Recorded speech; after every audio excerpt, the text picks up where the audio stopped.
Misschien toch nog evenementen deze zomer. Het is donderdag 25 juni. Dit is Zeeland Nu.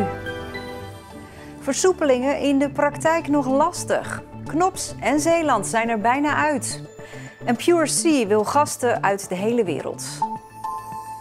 Dag dames en heren.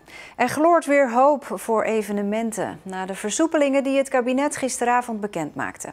Op dit moment overleggen de burgemeesters van alle Zeeuwse gemeenten met de veiligheidsregio over wat er misschien alsnog door kan gaan deze zomer. Voor grote evenementen zal dat niet meer lukken waarschijnlijk, maar voor kleinere festivals en activiteiten is het misschien nog niet te laat. Voor de organisatie van muziekfestival Nisse is het verschil tussen gisteren en vandaag enorm.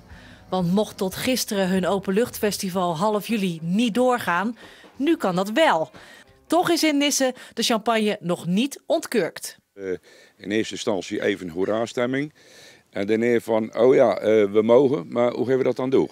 De organisatie wil natuurlijk graag dat het doorgaat, maar zit wel met een paar behoorlijke dilemma's. Hetgene wat hij anders in een jaar voorbereiding doet, dat moet nu in 3 weken gebeuren. En sowieso de extra regels die eraan vasthangen, die er toch nog ben. En de wetenschap die toch onder een soort vergrootglas ligt. En als we een maand verder zijn, dan zal die anders mee omgeheerd worden. In Nisse heeft het enthousiasme gewonnen van de obstakels. Al zal het festival, net als andere evenementen die mogelijk door zullen gaan, er anders uitzien. Want hoe dan ook zijn de organisatoren afhankelijk van de voorwaarden van de veiligheidsregio Zeeland en de gemeente. Bent u blij gemaakt met een dode mus? Laten we zeggen, de mus die was nog niet dood. Hij was wel ietsje hulpbehoevend. Hij lag een beetje in coma en hij is een beetje gereanimeerd. Behalve bij evenementen ook versoepeling in het openbaar vervoer. Alle zitplaatsen mogen weer gebruikt worden. En dat geldt ook voor taxis en touringcarbedrijven. Bij busbedrijf AMZ in Borselen heerst opluchting, want het zag er allemaal even somber uit. Alle 50 touringcars van AMZ staan al vanaf half maart, sinds het begin van de lockdown, stil in de remise. Heel erg fijn dat we nu toch weer op pad mogen met een volle bus. Met 13 man in een touringcar, dat is natuurlijk gewoon niks waard. Dat is niet leuk. En nu kunnen we tenminste weer doen wat we al sinds maart niet meer mochten. En dat is weer een reisje overal naartoe, zeg maar, als het kan. AMZ heeft wel te maken met een aantal verschillende regels die landen in Europa hanteren als het gaat om het vervoeren van passagiers. Duitsland bijvoorbeeld heeft nog steeds de 1,5 meter plicht. Dus daar is het veel lastiger. Frankrijk mag je volgens mij wel al wat meer, België ook al iets meer. Maar bijvoorbeeld naar Schotland, het Verenigd Koninkrijk, daar is het nog steeds 14 dagen quarantaine. Dus onze mooie reis naar Schotland die we normaal uitvoeren in deze tijd, dat zit er gewoon echt nog niet in. Het bedrijf denkt april volgend jaar pas weer op volle sterkte te kunnen reizen. Collega Jannes Goedbloed is aangeschoven. Ja, wat horen en zagen wij nog meer als reactie op alle versoepelingen? Nou, een hele mooie reactie vond ik die van de directeur van Zeeland Theaters. Die gaat dus over de theaters in Terneuzen, Goes en Middelburg. En waren er gisteravond bij toen hij de persconferentie van Rutte zat te bekijken. Als er daarnaast vooraf wordt gereserveerd en een checkgesprek plaatsvindt, dan gelden geen maximum aantallen meer. Wauw! Carré, Ahoy en het Concertgebouw kunnen dus weer meer mensen ontvangen op 1,5 meter. Dat is bij ons. Voor de restaurants en cafés. Ja, dat is geweldig nieuws. Voor de theaters betekent het dus meer bezoekers die mogen komen. Ja, lieve schat, dat er met alle schotjes en zo zo'n 300 mensen in de zaal in Terneuzen kunnen. En voor die andere 2 theaters zijn het al zo'n 200. En met die aantallen ziet hij de toekomst een stuk rooskleuriger in dan voorheen. Ja, en gek genoeg is bioscoop Cinecity niet zo tevreden. Terwijl je zou zeggen, dat zijn dezelfde soort zalen. Dat zou je misschien zeggen, ja. Maar ze zijn er inderdaad niet zo heel tevreden. Want wat zij zeggen is, zolang die 1,5 meter blijft gelden, is het voor hen niet rendabel. Dat is tenminste wat zij beweren. Maar er is ook nog wel goed nieuws uit de filmwereld. Want filmfestival Film by the Sea gaat dit jaar gewoon door.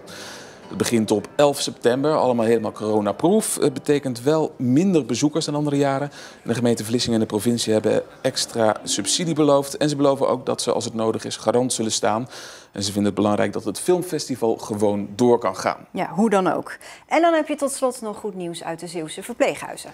Klopt, want daar is voor de tweede week op rij geen nieuwe besmetting geconstateerd met het coronavirus. En van de 10 cliënten die eerder al besmet waren, zijn er 6 inmiddels volledig hersteld. Dus het gaat daar helemaal de goede kant op. Dat is goed om te horen, dankjewel.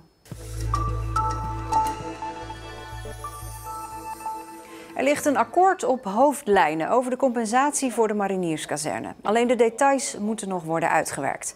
Aldus Zeeuwse bestuurders gisteravond, na afloop van de onderhandelingen met de staatssecretaris van Binnenlandse Zaken. We hebben stappen gezet, maar we zijn er nog niet. Puntjes moeten nog op de i. Goeie hoop dat er ook binnenkort een afronding kan komen. En ook de staatssecretaris denkt dat alles rond is voordat de Tweede Kamer met zomerreces gaat. Dus uiterlijk eind volgende week. En dan de inhoud van het compensatiepakket, daarover geen mededelingen. En dus reageert Knops ook niet op de kritiek van sommige Zeeuwen op dat wat nu rondzinkt, dat hier een zwaar bewaakte gevangenis met bijbehorende rechtbank zou komen. Ik zeg, wacht toch even af tot er een akkoord ligt, een integraal pakket. En dan kan iedereen beoordelen wat de samenhang daarvan is en welke elementen daarin zitten. U laat echt niks los, hè? Nou ja, omdat ik vind dat er pas een akkoord is als je het over alle onderdelen eens bent. En ja, ik lees ook wel wat er allemaal geschreven wordt. En ik weet wat wel en niet klopt. Maar ik hou het hierbij. Ja. Volgende week meer dus. Het Openbaar Ministerie wil 22,5 miljoen euro van de voormalig eigenaar van coffeeshop Checkpoint in Terneuzen. Dat is het totale bedrag dat hij zou hebben verdiend door criminele activiteiten. In dit geval de verkoop van wiet. Checkpoint was ooit de grootste coffeeshop van Nederland. De voorraad drugs was dan ook meer dan wordt gedoogd door de overheid. Daarmee werden regels overtreden. Het gerechtshof veroordeelde eigenaar Maddie Willemsen daarvoor, maar legde geen straf op. De coffeeshop kon niet anders volgens het hof. Het vorderen van crimineel geld is een apart proces. Van die 22,5 miljoen is volgens het OM onder meer de skihal in Terneuzen gefinancierd.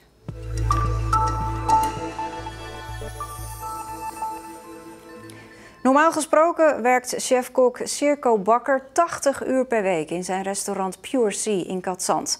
De afgelopen coronamaanden waren dan ook afkicken voor Bakker. Pure Sea met 2 Michelinsterren is onderdeel van het imperium van Sergio Herman. Bakker wil van Katzand een culinaire hotspot maken.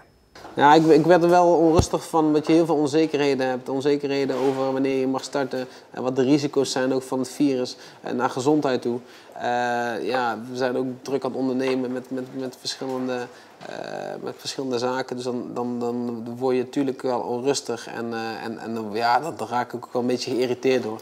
Voor alle horeca is het sinds half maart een vreemde tijd. Toch heeft Circo Bakker iets geleerd van de afgelopen periode. En dan niet per se op zakelijk gebied.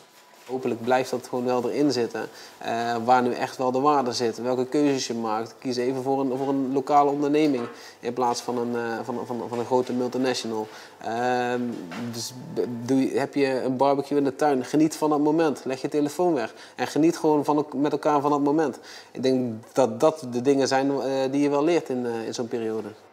Net voordat het restaurant Pure Sea dicht moest vanwege de coronacrisis, had er een grote verbouwing plaatsgevonden. Het interieur lijkt eigenlijk feilloos over te lopen in de duinen en in het uitzicht op de zee. En dat is echt wat we willen. We willen echt wel gewoon dat mensen hier naar de kust komen en zich eigenlijk één voelen met de omgeving. En alles wat dat te bieden heeft. Dus dat betekent de mooie ruwe natuur, maar ook de mooie smaken uit de duinen en uit de zee. Pure Sea heeft 2 Michelinsterren en hoort in Nederland bij de culinaire top. Circo Bakker heeft duidelijke ideeën over de toekomst van zijn zaak. Het ultieme doel wat ik altijd heb gezegd en is gewoon Katzand en deze regio op de kaart zetten als food destination. En gewoon in de wereld dat mensen naast een Bilbao of een Kopenhagen ook naar richting Katzand en omgeving trekken. Om hier gewoon van alle mooie producten en mooie smaken te genieten. Ondanks zijn Brabantse roots heeft Bakker in de 13 jaar dat hij hier woont een hechte band opgebouwd met Zeeland. Ik ben wel heel erg gezetteld in Zeeland, ja. Ik woon nu 13 jaar in Zeeland. Ik word vaak ook nog door mensen echt als een geboren, getogen Zeeuw beschouwd. Dus ja, dat is op zich wel grappig. Omdat ik natuurlijk uit Brabant kom. Maar ja, ik heb hier een mooi gezin, een mooi huis gebouwd. Ik zit hier lekker in deze omgeving, ik voel me thuis en ik ben hier happy.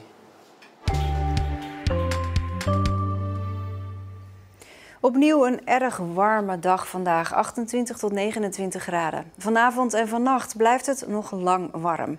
Morgen weer 27 tot 30 graden, maar het wordt wel drukkend warm. En in de loop van de middag en avond is er dan ook kans op regen- en onweersbuien. Het weekend verloopt een stuk koeler. Na Zeeland Nu kun je kijken naar Binnenste Buiten.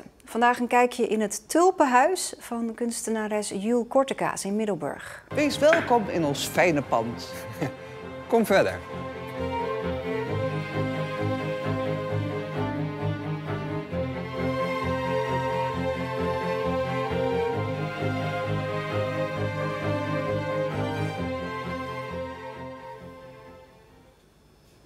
En dat nu, daarna het uitgebreide weerbericht en de kanon van Zeeland.